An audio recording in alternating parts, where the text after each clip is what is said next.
نحمده ونصلي ونسلم على رسوله الكريم وعلى آله وأصحابه أجمعين.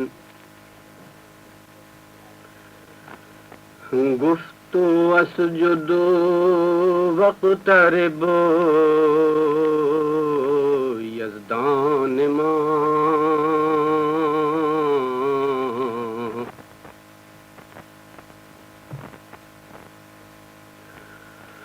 گفت واسجد واقترب یزدان ما،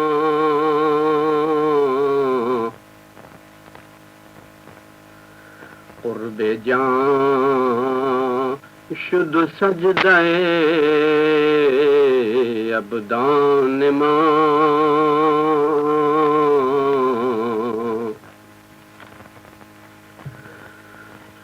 پستی دیوار قرب می شود،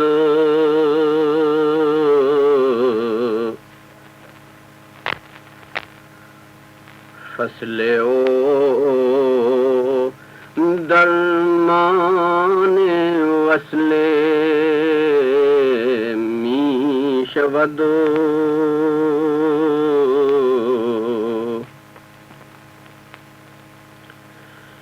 بانگ چون بانگ اسرافیل شد،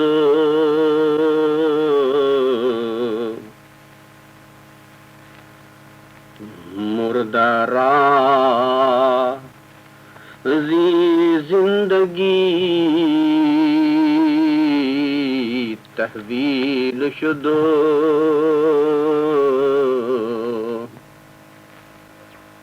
مولانا رومی مثنوی کا چوتھا دفتر شروع کرتے ہوئے اپنے مرید خاص حسام الدین چلپی کو مخاطب کرتے ہوئے مثنوی کے معارف بیان کر رہے ہیں اور طالبان حق اور صاحبان علم و فن کی پہچان کرا رہے ہیں.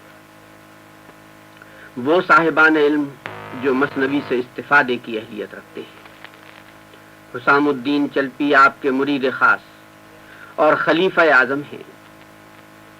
مولانا رومی آپ کی بزرگی، مولانا رومی کی یہ بزرگی اور عظمت ہے کہ آپ اپنے شاگرد کو یعنی طالب علم کو اس طرح مخاطب کرتے ہیں جس طرح کے استاد کو مخاطب کیا کرتے ہیں. فرماتے ہیں اے ضیاء الحق حسام الدین، تیرے نور قلب کی روشنی چاند سے زیادہ تابناک ہے. اے راہ محبت کی امید گاہ، تیری طلب صادق معارف مثنوی کی محرک اور قاصد ہے. مثنوی کے مضامین و اسرار و رموز تیری طلب کا ثمرہ ہے. مثنوی کے مضامین من جانب اللہ ہیں.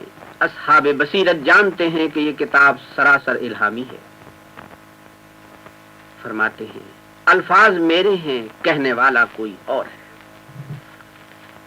یہ رموز عشق اور اسرار محبت ہے. اہل محبت کے لیے مشعل راہ اور منزل کی طرف چلنے والوں کے لیے رہنما ہے. فرماتے ہیں اے حسام الدین، مثنوی تیری شکر گزار ہے. اس کے ہاتھ تیرے واسطے دعا و شکر کے لیے اٹھے ہوئے ہیں. مطلب یہ ہے کہ مثنوی حسام الدین سے فیض حاصل کر رہی ہے تو گویا اس کے اوراق شکر گزاری میں کھلتے چلے جا رہے ہیں. شکر گزار حقیقت میں وہ ہے جو نعمت کی قدر کرتا ہے اور نعمت حاصل ہونے پر منعم کے سامنے جھک جاتا ہے. ایک سجدہ تو پیشانی کو زمین پر رکھ دینے سے ادا ہوتا ہے، یہ نماز کا سجدہ ہے. لیکن سجدہ شکر اور سجدہ عشق دوست کے سامنے اپنے آپ کو پیش کر دینے سے ادا ہوتا ہے. اور اس وقت نصیب ہوتا ہے جب نعمت کو منعم کی طرف سے سمجھا جائے اور پھر منعم کی معرفت بھی حاصل ہو جائے. سجدہ عشق بہت مشکل ہے مگر عشاق کے لیے نہیں. عاشق محبوب سے نزدیکی چاہتا ہے. وہ جس عمل سے محبوب کے نزدیک ہوتا ہے اس پر مداومت اختیار کر لیتا ہے. صوفیاء کے نزدیک ایک عمل کو دوسری بار جاری کرنا پہلے عمل کا شکر ہے جو خدا کی توفیق سے نصیب ہوتا ہے۔ مولانا فرماتے ہیں ذاک شاکر راز عیادت وعدہ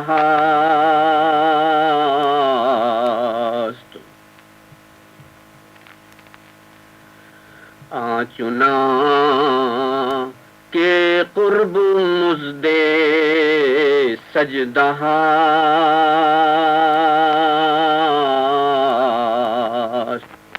شکر کرنے والے کے لیے زیادتی کا وعدہ ہے، جیسا کہ سجدوں کی اجرت اللہ تعالی سے نزدیکی کی صورت میں حاصل ہوا کرتی ہے۔ قرآن پاک میں ہے وَلَئِن شَكَرْتُمْ لَأَزِيدَنَّكُمْ، تم اگر شکر کرو گے تو ہم اور زیادہ کریں گے۔ اللہ والے کہتے ہیں کہ اگر شکر کی توفیق چھن جائے اور عبادات سے دل گھبرائے، نماز اور تلاوت میں دل نہ لگے، تو سمجھ لو کہ شکر کی توفیق چھن گئی ہے۔ توبہ و استغفار کرو اور اس قدر کرو کہ دوبارہ حلاوت کی وہی کیفیت نصیب ہو جائے جو گناہوں کے باعث سلب کر لی گئی تھی۔ نیکیوں کی توفیق اس وقت چھنتی ہے جب قلب معصیت کا خوگر ہو جاتا ہے۔ مولانا فرماتے ہیں گفت وسجد واقترب یزدان ما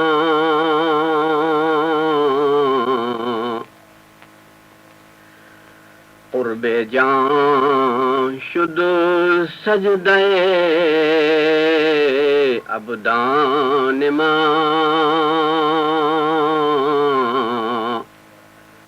رب نے فرمایا ہے سجدہ کر اور قریب ہو جا۔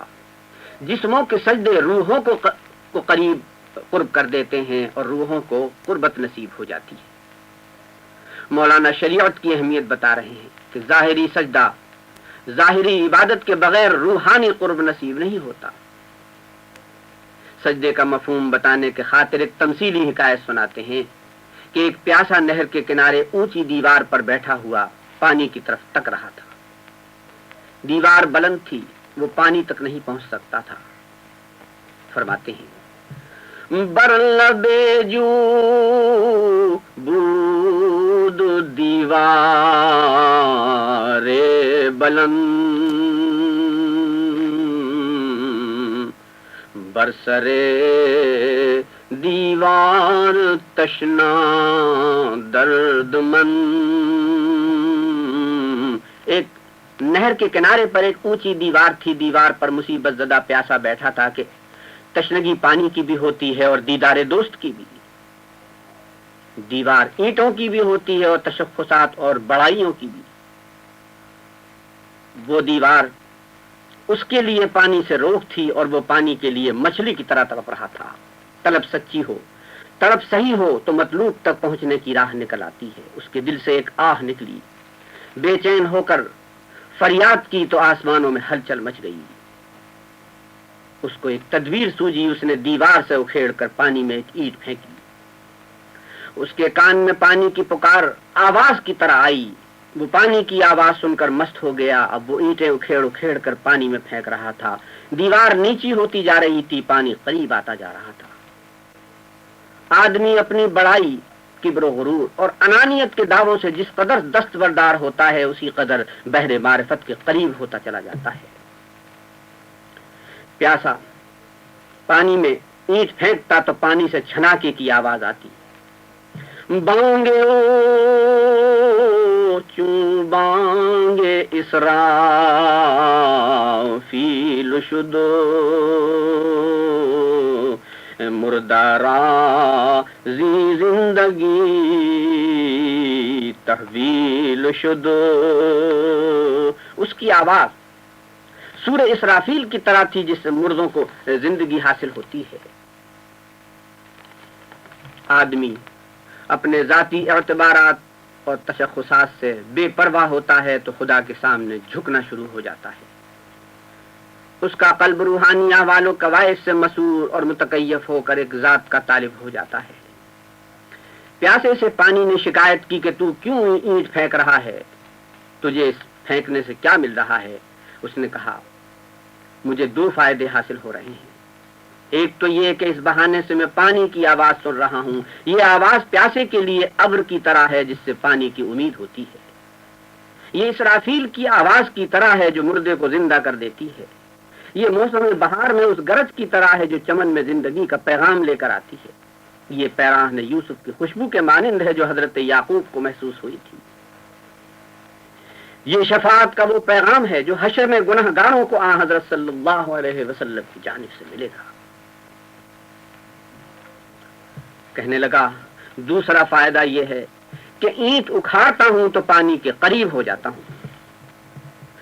کز کمی خشت دیوار بلند، کہنے لگا دوسرا فائدہ یہ ہے کہ اینٹ اکھاڑتا ہوں تو پانی کے قریب ہو جاتا ہوں۔ کز کمی خشت دیوار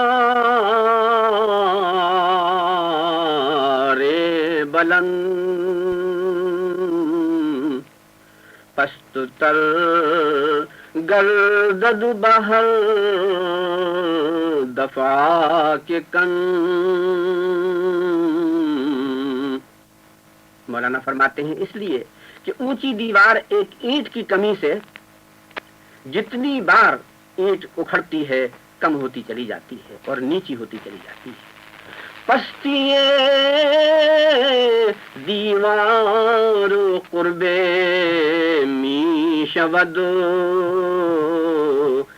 فصل او درمان وصل می شود۔ دیوار نیچائی ایک نزدیکی بن جاتی ہے، اس اینٹ کا جدا ہونا وصل کا سبب ہو جاتا ہے۔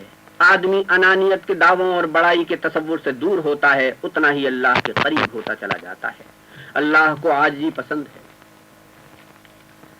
وہ فقیر و بے نوا کو اس لیے پسند کرتا ہے کہ فقیر سرتاپا خدا کا محتاج ہے، اللہ کے سوا اسے کسی کی احتیاج نہیں، اس کا اپنا کوئی دعویٰ نہیں، وہ جانتا ہے کہ تعریف کے لائق صرف اللہ ہے۔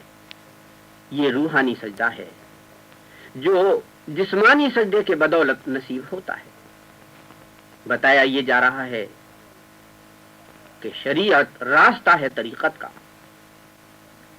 اگر شریعت اختیار نہ کی جائے تو روحانیت نصیب نہیں ہوتی، طریقت کی منزل نہیں ملتی۔ پستی آمد کندن خشتے لذب موجب قربت کے وسجد وقترب۔ چپکی ہوئی اینٹ کا اکھاڑنا عاجزی کا سبب ہے، یہ قرب کا ذریعہ ہے، بس سجدہ کر اور قریب ہو جا۔ وآخر دعوانا الحمدللہ رب العالمین۔